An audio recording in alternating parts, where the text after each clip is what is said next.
What about the imprints? That's not the bodies. In different bodies. So it's one person who emanates out different people. All I'm trying to say is that we find this mind-boggling just because right now we can only be one person. And what about the imprints? Well, they, with all the minds, I mean, these emanations, they're all one nature. So basically part of the same person. So the imprints are there, and once you're enlightened, you no longer have imprints. Oh, but before you are enlightened, so you just multiply? Yeah, you just multiply. Imprints are multiplying? I don't understand this idea. Well, because again, you think of imprints as something physical. Of course, you have... If it's not, no matter. But consciousness is like, it's not constricted to a certain place. It can be anywhere. Anywhere, but not multiple times. Yes, according to the descriptions, definitely. And then right now it's just mind-boggling because our mind is so narrow. It's so narrow, but it can expand, basically. It can expand. So how exactly, for us, it's like, we think of it, the mind as physical, being just in one place. So if it emanates, it can be different, like the minds being manifesting in different places. Not only Buddha can emanate? Oh, only bodhisattvas. A bodhisattva on the first level of the path of seeing can emanate 100 emanations. Whether it's exactly 100, I don't know. But it keeps multiplying. So they say around 100, and then it multiplies. Whether it's exactly 100 is hard to say. But I understand your doubt about this multiplication, but just because it's hard enough to be one person. Right? So it's really mind-boggling. I get that. And the only way I have to look at it is like if our mind expands, right? If our mind expands, if our narrow-minded mind is responsible for one body, why not, when it expands, being responsible for more than one body? Actually, Tsipi said something, but I didn't hear you. In between, you said something. But I want to say about fainting. About fainting? Yes. Fainting, we don't fall, just it's awareness, because then the blood can go to the brain easier than if you stay up.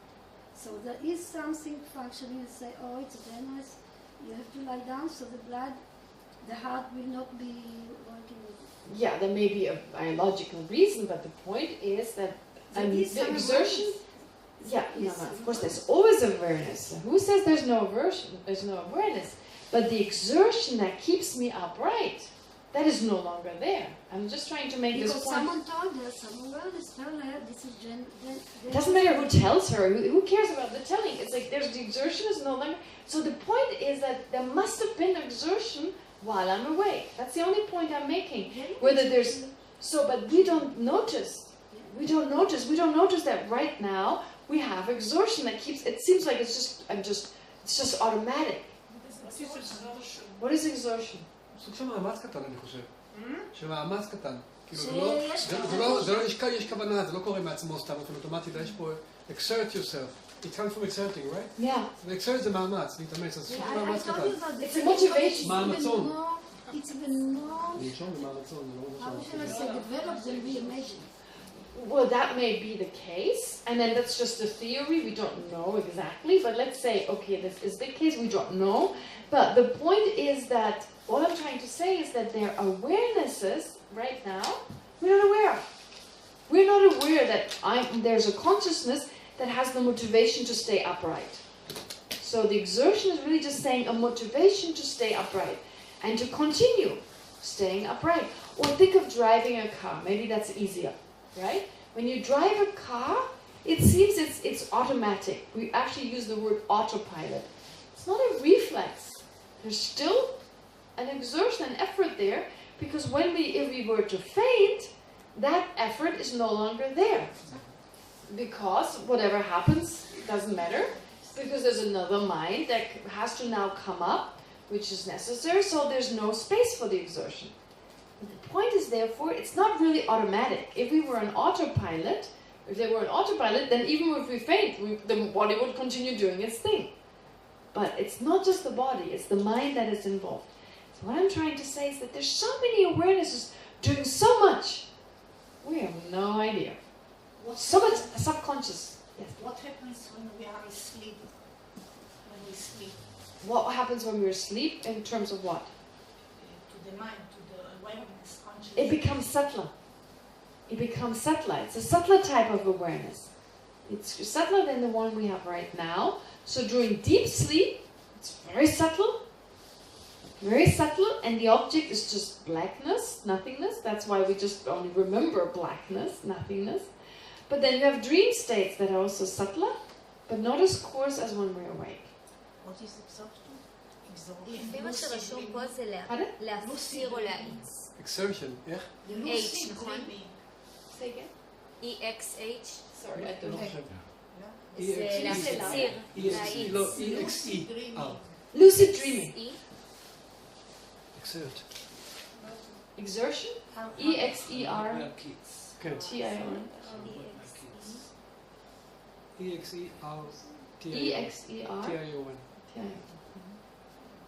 To exert yourself. להפעיל. איך? להפעיל, להתאמץ. Maybe it's not the right word. Anyway, one more question was asked about lucid dreaming. What about lucid dreaming? Very important question.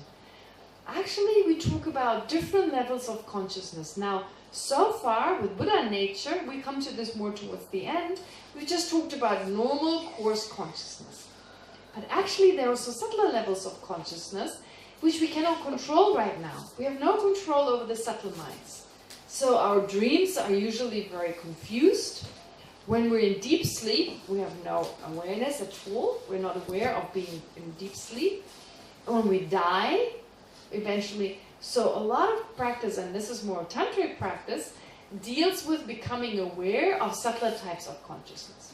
Because in Tantra, in the tantric system, it's the very subtle mind that is the clear nature. Sorry, that's the Buddha nature. So in the tantric system, they don't differentiate between coarse and subtle. So it's still okay for the mental consciousness to be Buddha nature. But in the tantric system, you differentiate between subtler minds and coarser minds. And so the subtler minds, if you can utilize them, your meditation becomes more powerful.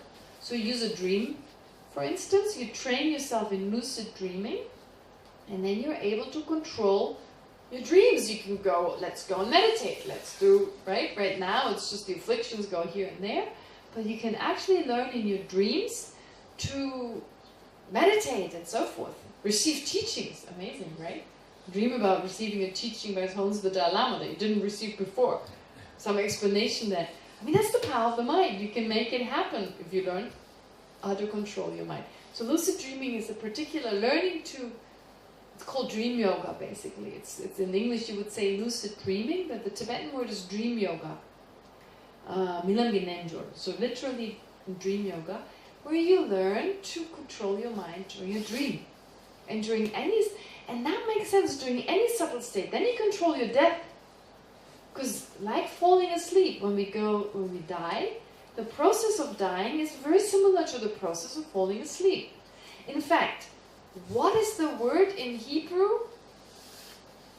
What is it for dying? Is it dying, or what is the word for dying? למות. No, it's not the right word. What is the word for bed? מיטה. Mita. When you change the ta in the middle. To tough. To the other thing, it's death. Oh, that's death. You see? So, bed. Someone explained this to me the other day when I gave my death talk. So, mita as in like bed. So that means like bed is associated with falling asleep. And death also it has the same root. So it's very interesting how it's reflected in the language that the falling asleep and dying, there's a similar process. There's a similarity there. And in Buddhism, that is very much recognized, and you utilize both stages. Both stages means like both events for your spiritual practice. So as beginners, we dream, we die, and we just meditate while we're awake, right? But when you become more advanced, any stage becomes your meditation. Any awareness becomes a mind that you meditate on. So when you're dying, you're meditating. When you're dreaming, you're meditating. And that's the goal. But that's difficult right now. Let's focus on the waking state. Okay, you were first. Yeah. I'm wondering, do you have any example from the Buddhist tradition about the presence or any kind of stories, whatever, about the presence of this multi-emanation. Many stories. Multi-emanation. There are many stories of like past masters, and then they talk about this emanation and that emanation. I cannot point at simultaneous in the same time. Yeah, I mean, they don't explain the simultaneous, because unless you can do it simultaneously, you won't really understand it.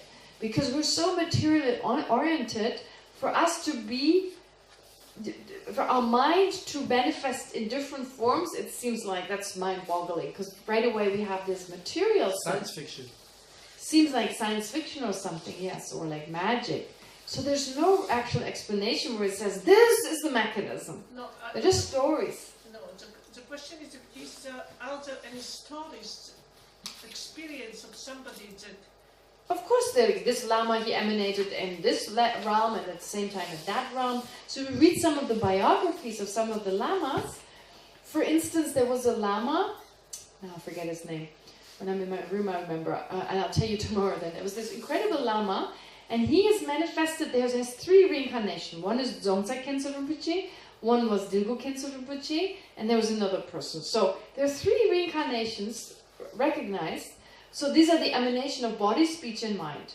So even contemporary masters, they have more than one. So you have, many of you know Dzongtsa Khyentse Rinpoche, and many of you have heard of Dilgo Khyentse Rinpoche, who his previous incarnation was an incarnation of the one I'm talking about.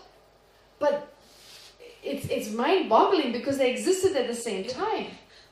So they existed, but it's like they can emanate out emanations at the same time. So they were both recognized to be. So Dilgo Khyentse Rinpoche came later. Dilgo Khyentse Rinpoche was earlier, and Dzongtsa Khyentse Rinpoche was later. But even during the one that manifested, there were already these emanations. So now they don't say they are, but other lamas recognize them as such. So you can read about, I forget the name of the lama now, I have to look it up. But anyway, you can read his life story, and there's very clear, this emanation, that emanation. But it's really like other lamas speaking about it, in the biography is mentioned. How can we prove it? Really, we can't prove it unless we have clairvoyance, a clairvoyant ability. I mean, how can you prove that you have a mind? Prove it to me. You can't prove it to me, right? Just the simple fact that you have consciousness, you cannot prove it to me. You're the only person who's aware of it. And unless I generate what's called a clairvoyant ability, which I have to develop through very concentrated states of shamatha, I can't even know that you have a mind. Forget about you being able possibly to manifest. So that's what's so difficult. When it comes to the mind, it's not like, well, this is proof number 1, number 2, number 3, or the proof for emanations. These are things right now we take on faith, but faith based on reasoning. If you understand the mechanics of how the mind works, then it makes sense. It can manifest as in different forms, right? But we don't need to concern ourselves too much with it. It's probably, if it confuses us, maybe leave it for the time being. Focus on the things we can understand. Well, the reason for my question was because I wanted to bring up an idea which I think might be helpful sometimes. What is the idea?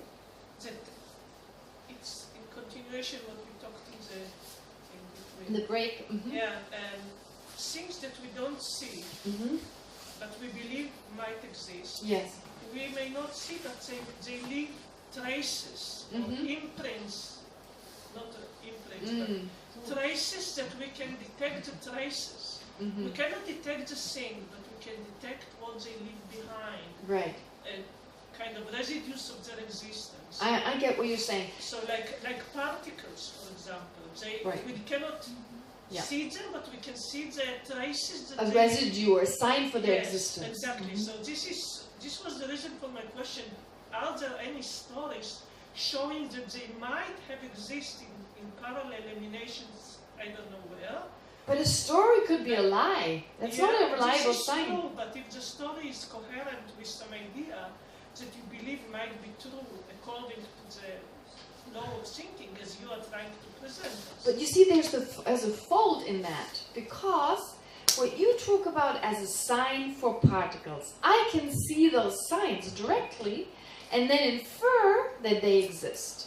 So I can have an experience, or I can measure at least to a certain degree, but these stories I cannot measure. If you use those stories as a sign, there's no way you can verify their existence. So a sign needs to be verified, and then that verified sign I can use as an evidence or a proof to establish the existence of something else. That works. But if I cannot verify the existence of the sign, the story, after all, it's a story. So I think stories are difficult. I need something else. So maybe if I get to know, if my own mind shows certain abilities, I find out that I meditate a lot. Let's say you start to meditate really seriously. You really meditate, and you gain a certain experience. The sign can be found in your own mind. When you become aware of what your mind can do, then there could be a sign or an indication for your mind being able to do other things. Or an illusion. Or an illusion, and you need to keep walking until you have first-hand experience. Right? I mean, how do you know it's possible to be a professor, to have the qualities of a professor, to become one yourself? You could still have an illusion that you could have the mind of Albert Einstein. Unless you have the mind yourself, you won't be able to prove it. It could be an illusion. How do we know Albert Einstein had that mind? We just assume. Even the signs, the indications we have are not incontrovertible proof.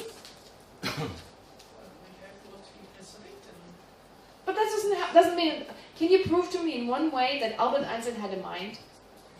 Because of what he wrote down? Or was it doesn't prove it. Mind is just a name, just a label. Mind is not just a label. A label is a word. Mind is an experiencer. But the mind is merely labeled. I agree with that. I agree to that. But it doesn't mean it doesn't exist. It still exists. Okay, it's not a question, it's more sharing the conclusion, and maybe you can help me out. Yeah. Okay. Mind in Hebrew is a word that means it's a single phenomenon. Ah. I have a mind. You cannot have minds? No, not in the language. I can say mind states. יש לי תודעה? No, but usually I have a mind. This is the usual referring. Two minds doesn't work, okay. Then we say mind states. Yeah, I have mind different states. mind states. Sometimes it's like this, but basically it's a mind. Okay. And I understand that it's completely different when we talk. We talk about a mind that is mind for each. How many minds are there? Do you understand my confusion? 6. Only 6, and in each, in the mental, it's only mental one. factors. In the mind. Yes. The mental. Yeah. It's only one mental mind. You can have 2. You see, it's like a river that sometimes splits into 2 rivers and comes together again. What 2? 2 rivers. Which 2? 2 mental consciousnesses. You can have 2 mental consciousnesses. You can have 2 mental consciousnesses simultaneously. But can have 3, 4, 5, 6. Yeah. As many as. Well, as many. I mean, I don't know how. Why would you have so many? I don't know. It doesn't specify how many, but it's very clear in the scriptures. It says 2. You can definitely have 2. If you can have 2, you can have 3. And it's, let's say 2. Yeah. So they're changing from moment to moment. So each moment it's a different mind. Well, it can be a continuation. Of course, each moment is a different mind, but it can be a continuation. First moment of perceiving a vase, second moment of perceiving a vase, third moment of perceiving a vase. So the mind is changing from moment to moment. It's always a slightly different, but it can be of the same type. I think about, I meditate for half an hour, so for a long time, it's that meditating mind. But you can have 2 minds, yes, and you can have more. The more advanced you are, the more mental consciousnesses you can have. Right? And actually, in English it's the same. When you write consciousnesses, the spelling check tells you it's not a word. Awarenesses doesn't work. Minds, okay. For some reason the dictionary doesn't have a problem with minds. But consciousness is usually a singular, apparently. So then I just force it. Consciousnesses. I just change it because that idea just doesn't exist. So awarenesses, yeah. But actually there are said to be more than one, even simultaneously. But we're not even aware of the single one yet. Simultaneously?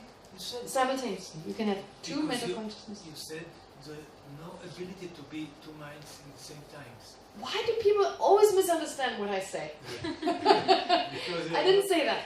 So what did you say? I said you can have all 6 at the same time, but you can only realize one object at the time. I didn't say you can have the 6 together, and even more than 6, but 6 in terms of the 5 sense consciousnesses. And I'm not saying you're the only one. Everyone gets it wrong. The other day I got an email. Someone saying, you said the minds don't exist at the same time. I said they all exist at the same time, but they don't realize they're objects at the same time. So you can perceive 2 objects at the same time, but for it to sink in, to really understand it and realize it, that is a switching back and forth. So they are there, but they're switched back and forth. And you're not the only one. I mean, I think so many people.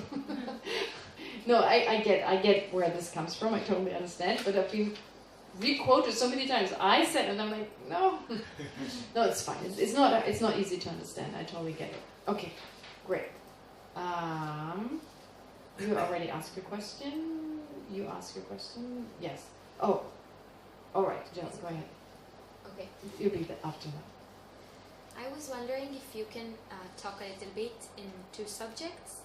The first thing is about women in Buddhism in scriptures, like what does it say about...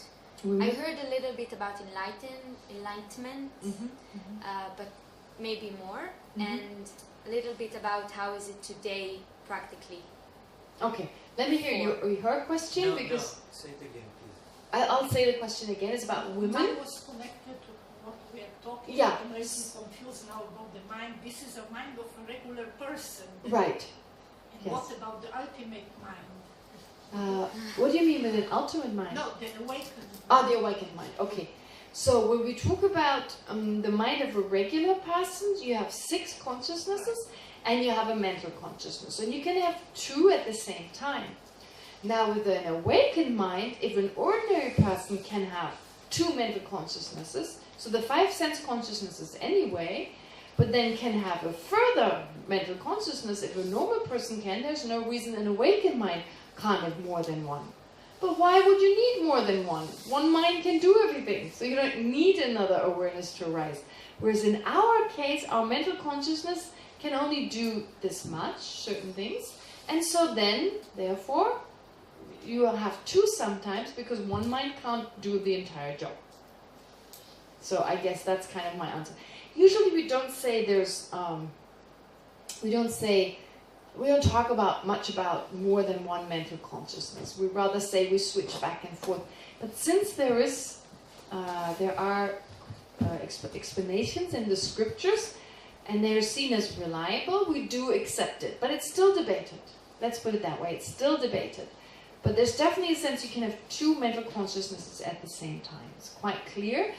And it's so hard to be aware of just becoming aware of an eye consciousness versus mental consciousness. We cannot even differentiate the 2 from our own experience. I mean, I'm only aware of my eye consciousness right now. I'm not aware of my mental consciousness reflecting at the same time about what I see. So it's really difficult.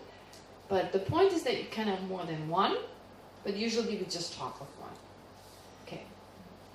What you said now, the mental consciousness is like an observer? Yes, of course, it's an observer. It can observe what the eye consciousness does. How do I know there's an eye consciousness? The eye consciousness doesn't perceive itself. The eye consciousness only perceives shapes and colors. So to know I have an eye consciousness, I need the mental consciousness. So the mental consciousness can perceive the eye consciousness. Right? This is what mindfulness is. What are we talking about? When we talk about mindfulness perceiving awareness, it is a later moment. First the eye consciousness arises, and a moment later my mental consciousness can perceive it. It's like that. Right? Okay. And then her question in terms of women in Buddhism, well, from the time of the Buddha until pretty much now, women have had secondary positions in society. Even at the time of the Buddha. So the Buddha, you could call him a great feminist because he really changed things around. For a lot of women, he started a women's order, he started a club exclusively for women, right? He's been very successful in that to some degree. So he's basically empowered women, but all in the context of what was possible for women at the time. They were very suppressed at the time of the Buddha. Very, very suppressed.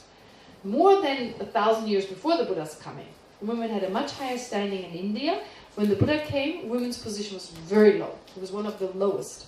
So women being burned at the time when their husband died, or everyone wanted a son, because if a daughter, you needed a son to light the funeral pyre, because they thought for some reason that if the son lights the funeral pyre, you attain liberation. A daughter doesn't do that.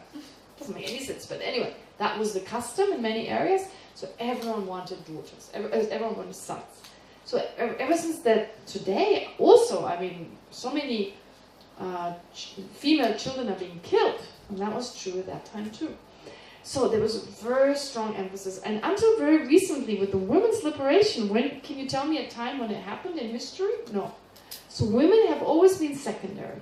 And so that is reflected in Buddhist practitioners. There have been women and men likewise, but men have been recorded, women not.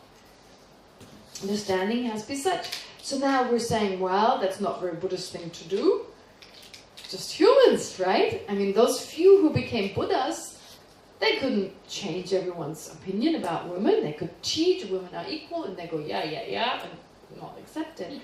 So therefore, until very recently, women had a very low standing. And it's just been very recent that suddenly there are women, Jetsuma Tenzin Palmo, for instance, who has very high standing. There's a female Rinpoche, and women have a much different position. So this has changed. I heard that Dalai Lama implied that, I don't know if I can say it, but that he's going to be reborn as a female. No, he might. No, he didn't say that. He didn't say that exactly. I know what you're talking about. The thing is, the Dalai Lama has been asked, does every Dalai Lama have to be a man? Can the Dalai Lama also be reborn as a woman? And he's saying the Dalai Lama will be reborn with the gender that is most beneficial. If it's beneficial to have a woman, then basically not implying that he is the Dalai Lama, basically saying, in general, that is the ability, that's kind of like whatever, and I'm not saying that he can do it, but in a way he does imply it, it's like, I'll be reborn as whatever is most beneficial. So as a woman, I'll be reborn as a woman. Now, that he says, but to be honest, if he's born in Tibetan society, no, he will not be born not at this point in time. Because in Tibetan society, women's position is still very low. Women don't speak up. Women are not regarded in the same way as men. And so he wouldn't have the same influence. He wouldn't be able to benefit people in the same way. People wouldn't look up to him as like a, and though he's this kind of person who it's worth it to look up to him, but if because of his position, even if the Dalai Lama was born as a Westerner, already that would not, Because if you look at Tibetan society, Western Lamas are not given the same respect, or not the word respect. Opportunities. Pardon? Opportunities to learn. No, respect is well, not just respect. No. But respect is too high of a word. It's like it's different weight. They're not as... Yeah, they're not regarded as having the same importance. Basically, they're not really. Not respect is one thing. Maybe have even respect to some degree. They are respected, but not my Lama. They don't consider an example. They want a Tibetan, basically. So this would not be at the right time. I would think you're right. It could be as anything. If as long as the Dalai Lama is a highly advanced Bodhisattva or even the Buddha, he will be reborn in the form that is most beneficial. But that still depends on convention. So in Tibetan society, I cannot see it happen at this point. If Tibetan women suddenly took over and they became the leaders of society, yes. Because he's got a leading position. But there is anything in the Buddhist writings about women? I'm asking this because I'm studying religion in university, and we're studying about female leaders in different religions. Female leaders? Not many. I mean, you can Google them. Basically, I can't tell you more than Google. There are all these like females in Buddhism or female leaders. I'm sorry, it's actually safer because there are these papers people have written and they've done research on it. I've never done this research, but I think it's safest to just Google and go Buddhist female leaders. And there have been some. Shuksep Rinpoche, there's a nunnery now in Dharamsala called Shuksep Nunnery. So Shuksep Rinpoche now is a man, but in the previous life was a woman. And yeah, right? Tells you. So she was a woman in her previous life, and she was a great practitioner who had a lot of male disciples. So she had a leading figure. I saw a photograph of her once in one magazine. You can still, when you Google it, you probably have the picture still, like kind of chubby with glasses. So she was a leading figure. She led a few people, like she was, yeah. So there are a few, but they never have the same standing, the same role as men. But it's only cultural, It's right? just cultural. It's just culture. Nothing is actually says No, that. no. It says very clearly, men and women are equal in terms of their potential. It's What very about clear. Tara? How come the Tara became an emanation? Tara didn't become an emanation. Tara is an emanation. She's a tier of Okay, she's a female. Well, you see, if you think of this idea of the emanations, right? There's a list of emanations here. So, you emanate as whatever is most beneficial. So, to emanate, Tara is just one example. It's just one example of a female emanation. If it's most beneficial to emanate as a woman, they emanate as a woman. So, the Tibetan, the pantheon, if you like, so the group of the different meditational deities, they're male and they're female. And somehow Tara gained special popularity as like the mother of skillful means. You know, she's got the idea of her mother, the idea of... It's just this ideal that basically in Tantra we're trying to connect to male and female energy both. So Tara is a good example of connecting from men to connect with their female energy, for women to connect with their female energy. So it's much more symbolic, as in like... So any Buddha can emanate as Tara, as Avalokiteshvara, as Manjushri, or more than that. So these are just the practices that the Buddha taught as part of the Buddhist, as part of the tantric practices, but they're endless. So Tara is basically just the female energy, the female aspect. Of course, any Buddha is complete, male and female. We are the ones who feel incomplete. I'm, you know, like when women are more feminine, when women are more masculine, we think there's something weird, right? Actually, we should have both aspects. But society and culture dictates for us to be in a certain way. And so we adjust to that, I guess.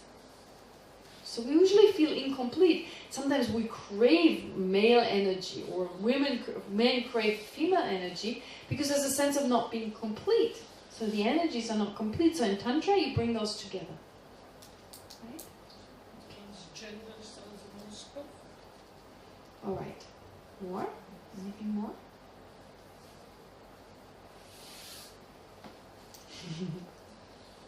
Ready to go to sleep? Are you still up for this discussion group? No way. It's either fainting or go to bed. Pardon? I'm listening. You're listening, yes. Now I want to listen. I'm kidding. All right, so, yes, you have a question, Yvonne? No, I just want the discussion. So it will be here for those who want it. Ah, so just meet, yeah? So anyone who wants to do a discussion group? No, I mean, it's been a long day. I mean, I'm done after this, so I know you can go to rest, but yeah, you need to decide, of course. Can you answer one more question? Of course. It's just, maybe you already answered it, but you know, my mind is not very awake. Okay, no problem. You mentioned 2 lectures ago that the Buddha can change the sense sources. Sense sources. And this is why this follows that he can change the body. Okay. And I don't think I really got it. Okay, all right. Well, change the body doesn't mean like, okay, let's change this part, this part, this part. No, I mean change the body. Yeah.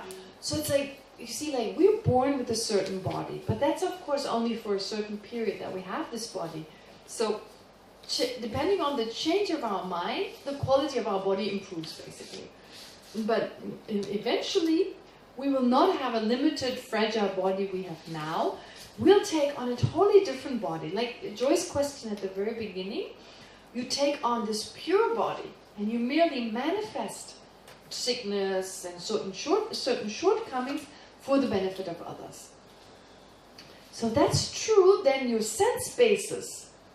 I mean, when we talk about sense sources, they refer to our eyes, our ears, whatever is necessary for us to perceive things, to see, hear things, and so forth, right? So that's the sense basis. So it basically refers to the body.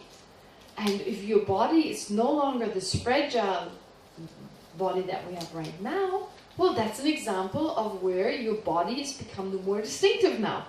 Your five senses is just another way of saying, five sense sources is just another way of saying your body.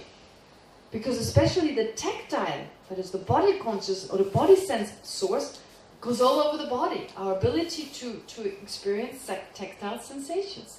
So really, five sense sources, okay, there's some areas of the body you wouldn't say that they are sense sources, because you can't perceive them. There's no tactile, there's no sound that you can hear. But the point is that basically the five sense sources refers to the body. So you can take on a special emanation body, which has the appropriate, or it has the concordant, that is the kind of sense sources that are not as fragile and as limited as ours, that you can perceive anything with, in other words. So that's how you transformed your sense sources.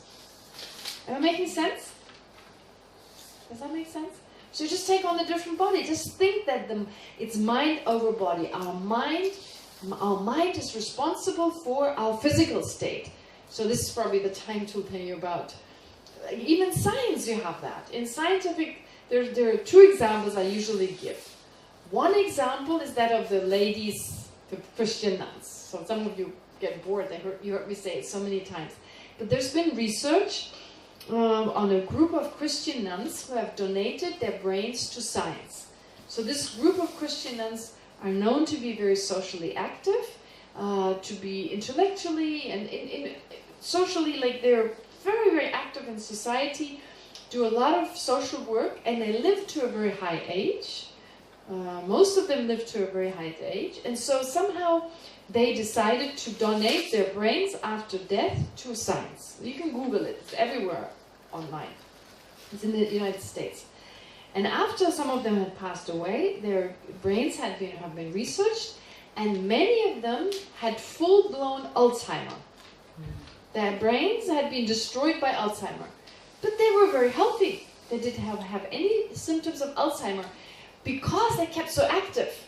If they hadn't been so active, eventually the Alzheimer would have taken over. But the scientists, they can't explain it. How their brain could be so ravaged by this disease, but them being crystal clear, teaching classes, having very strong memory.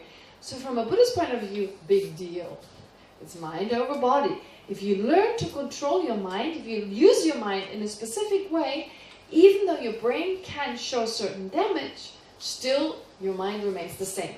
What we do usually when we grow older, we're no longer active, we don't go to work, we watch TV, we read a few novels, our mind becomes much more simple. We don't need to use. So like if you look at some of the greatest scientists, they're usually sharp until the last day because they keep it very sharp.